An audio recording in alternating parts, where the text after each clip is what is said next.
It's time to redraw Goofy kicking Donald Duck. Inside Story starts right now.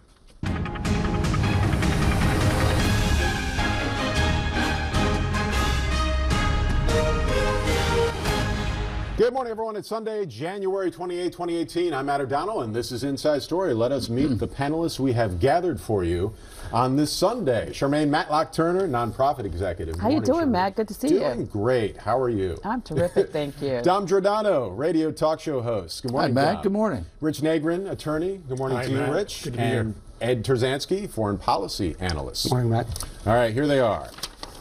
So this is Goofy kicking Donald. This is the 7th congressional district in Pennsylvania.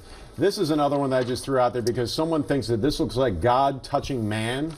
Oh. That would be man. You know that Michelangelo? Right. Yes, okay. Right. That's the 12th congressional district, which is out in western Pennsylvania. So gerrymandering, that's what we're talking about right here. The Pennsylvania State Supreme Court ruled this week that all 18 of the state's congressional districts need to be redrawn because they were gerrymandered to favor Republicans. The GOP-led legislature has until February 9th to submit a new map. There is the current map there right now, a new map, and Governor Wolf has until the 15th to send it back to the court. We'll get Governor Wolf's response in a moment, but Dom, is there enough time to do this and do it right and do it so that all parties that need to approve it will approve it? I don't think so, and I object to it, to the broader point of what the courts have done. They clearly have just overstepped their bounds. I don't see how anyone would see it differently. The reason why there are 13 Republicans in the state is because they're spread out. Democrats are more in concentrated areas. This is ridiculous, this district. I get that, but it's the part of the legislature, Matt, to set this no matter how ridiculous. That's my stance. Rich, Charmaine? I think that it is really a good step. There have been people who have been arguing this point for many years, so this just didn't happen. There was a young lady who actually pushed this case ahead because she looked at the districts and said, these are absolutely just not fair, and we need to do something about it. And so the Committee of 70, the League of Women Voters, and others have been pushing very hard to try to get fair drawing of maps for congressional districts in Pennsylvania, and I'm glad to see the Supreme Court has taken this issue on. We'll get to Rich and Ed in just a quick second. I want to tell you what Governor Wolf says about this. Again, he will have to submit it back to the court on the 15th of February, provided that the state legislature gives him the new map by the 9th. Governor Wolf says he will not accept the new map, and he will not accept a partisan gerrymander. Those are some of his tweets that he sent out earlier in the week. Now, if Wolf and the legislature do not agree, the state Supreme Court, which leans Democratic, will then take it upon itself to draw a new one, which would be bad for Republicans. And Republicans are also kind of banking on this idea that perhaps the U.S. Supreme Court might step in and issue a stay. Could that happen, Rich? Yeah, I mean, they could try, and I'm sure they'll be creative with those arguments. But the truth is, I thought the court was really smart in this case. They decided this case based on constitutional state law, which means it's going to be harder to appeal it to the federal government. This case is so important, Matt, because the voters should pick their leaders. And for too long in Pennsylvania, we've had our leaders picking their voters. Gerrymandering impacts democracy at its core. This is a good step in the right direction. There are a number of states who are going through the same thing, and the Donald Goofy map is goofy. I mean, it just makes no sense. It's a very clear violation. I'm just wondering what the reaction will be and how the public will take to a court redrawing a map. I think that gets very problematic. Yeah, but the so legislature, I'm sorry. No, please go ahead. No, I was but the legislature has had time to work on this for a number of years. This is not a new issue. It's probably a lot more public because of what the court has done. But people have been saying, look, all we need is a fair process, an open process, and a process that people can see. Even though the legislative process of mapping out districts is not perfect, it is bipartisan. There are 2 Democrats, 2 Republicans, and then the 4 of them get together and choose a 5th member.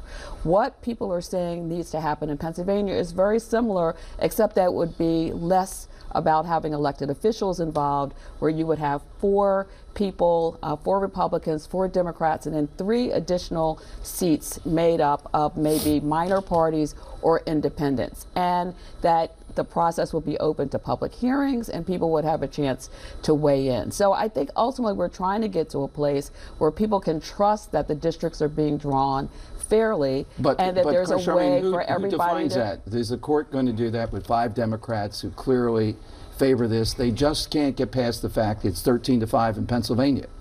If Republicans were on the other side, they wouldn't like it either. If it were a Republican-dominated court, I'd say the same thing. They're elected, what, every 10 years? They're not in touch with the people.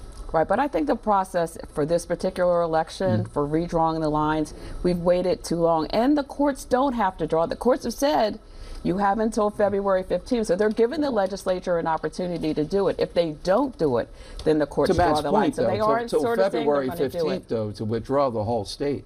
Well, it's not like, you know, we don't have like really supercomputers these days and that we can't figure out how to do this. So anyone think that the districts are going to stay the way they are? No one thinks that. Does anyone think that we are going to end up with the possibility that Democrats could seize the majority of the number of congressional districts after this upcoming election in November? I don't think so. Seizing a majority, I think, would be. I'm hearing 3. I'm hearing that if you could get it right, I'm hearing at the most you might make 3 competitive. That's what I'm hearing. One thing I'm hearing is with the 7th district, with Pat Meehan now resigning, or after he's not up for re-election, they might give ground there in order to bolster Costello and some other districts. We draw the lines to get them over the finish line and give up on the 7th, essentially. I've said this on the show before. We always complain that you can't get anything done in Washington and that we have very polarized politics. In large part, the politics are polarized because both sides have vacuumed up all the voters they can into safe districts. And there's a penalty to pay to reach across the aisle and talk to the other guy, because you're going to get primaried, you're going to lose. So I think the overall goal of getting balanced districts that are more representative and don't look quite the way Donald and Goofy do is a good thing. The question is, how do you get there?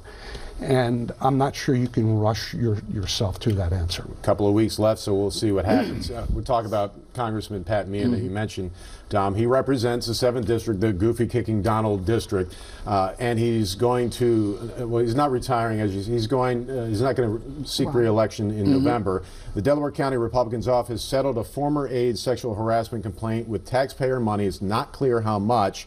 Meehan, who is married, told us he saw the aide, decades younger than him, as his soulmate. Here's what he told us. But I did struggle with the idea that this was somebody who I had a kinship with in a deep way. He denies ever harassing her.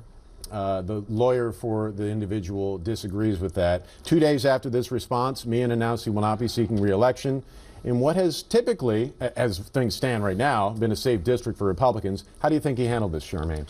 Well, number one, I don't understand why he would respond in the way that he did when it's obvious that he paid for something.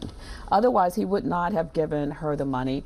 And creating a hostile work environment, whether there was a sexual relationship or not, seems to be the argument here, is that he created a hostile work environment where she did not feel comfortable working there anymore because she was ready to leave.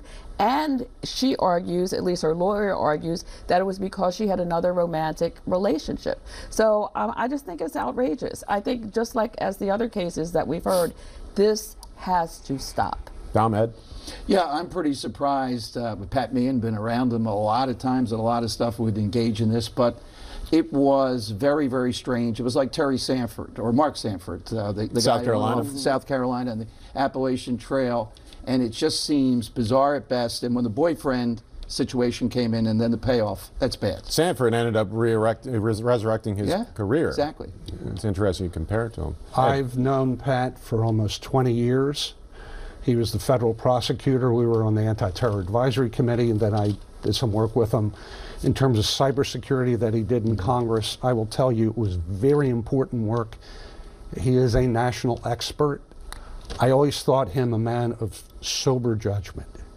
When I heard the allegation, I thought, that just doesn't sound like him. The use of the term soulmate, I think, is what really made things much worse, because that is an emotionally laden term that has certain connotations that most people interpret as being appropriate to husband and wife or a significant other. And I'm just genuinely saddened, because I think he was a great prosecutor, a great representative in Congress. It'd be a real loss, and I'm so sorry this happened. Rich, I want to get your comment. And there's another dynamic to all this that you all know about, and that's that State Senator Dalen Leach, who was seen as the likely Democratic opponent, put his campaign on hold because he is facing his own sexual misconduct controversy. So we could end up having two candidates, Republican and Democrat, non-incumbent, but also people that no one knows. Yeah, I mean, look, I think there's going to be, this is an important seat. It's going to be impacted by the redistricting going on around the gerrymandering issue. I think there's going to be good candidates on both sides. I don't think there's going to be candidates that are clouded with Me Too allegations. So hopefully this will work its way out. The biggest outrage, and you mentioned it briefly, Matt, is taxpayer dollars again. I just want to say I echo everybody's sentiments with regard to the behavior, but we got to do something. There's no laws in Pennsylvania that requires you to disclose how you're utilizing those taxpayer dollars, and there needs to be. The Sunshine Act is that'll be the best disinfectant, right? Exactly. We got to shine a light on people using our dollars, taxpayer dollars, to hide misconduct. Right? He got her to sign a confidentiality agreement for, in exchange for dollars. That's got to stop.